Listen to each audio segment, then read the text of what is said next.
সিনেমার একটি রোমান্টিক সিনের আদলে বান্ধবীকে নিয়ে বাইক চালাচ্ছেন যুবক, এমন একটি ভিডিও সামাজিক মাধ্যমে প্রকাশ করেছে পুলিশ, যা মুহূর্তেই সামাজিক মাধ্যমে বেশ আলোড়ন তৈরি করে। ওই ভিডিওতে দেখা যায় সিনেমার একটি রোমান্টিক সিনের আদলে বান্ধবীকে কোলে নিয়ে বাইক চালাচ্ছেন যুবক, যা ট্রাফিক আইনের লঙ্ঘন। হেলমেট বা নিরাপত্তা সরঞ্জাম না পরে বাইক চালানোর ফলে তাদের জরিমানা করেছে পুলিশ। 23 আগস্ট এক প্রতিবেদনে এমন তথ্য জানিয়েছে ভারতীয় সংবাদ মাধ্যম এনডিটিভি। এতে বলা হয়েছে, ভারতের উত্তরপ্রদেশের নয়ডাতে জননিরাপত্তামূলক বার্তা দিতে ওই ভিডিওটি প্রকাশ করেছে ট্রাফিক পুলিশ। একই সঙ্গে এমন বিপজ্জনক কাজ ও আইন ভঙ্গ করায় ওই বাইক চালককে 53,500 রুপি জরিমানা করেছে পুলিশ, যা বাংলাদেশি অর্থে 75,000 টাকার সমান।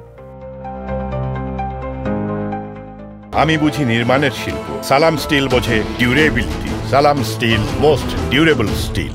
উত্তরপ্রদেশের পুলিশ ভিডিওটি প্রকাশ করে ক্যাপশনে লিখেছে, রোমিও জুলিয়েট নয়ডায় একটি বাইক সিকুয়াল করার চেষ্টা করেছিল, তবে এবারে ক্লাইম্যাক্স ছিল বড় চালান। কোনো প্রেমের গান নয়, নিরাপদে গাড়ি চালান, নিয়ম মেনে চলুন এবং আপনার প্রেমের গল্পকে দীর্ঘজীবী হতে দিন।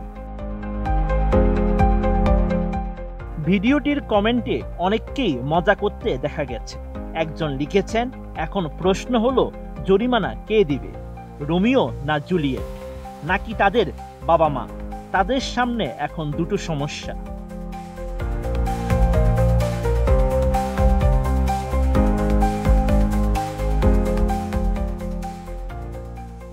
প্রথমত জরিমানা মেটানো, আর দ্বিতীয়ত যদি বাবা মা জরিমানা দেন তাহলে তাদের সম্পর্ক সবার সামনে চলে আসবে।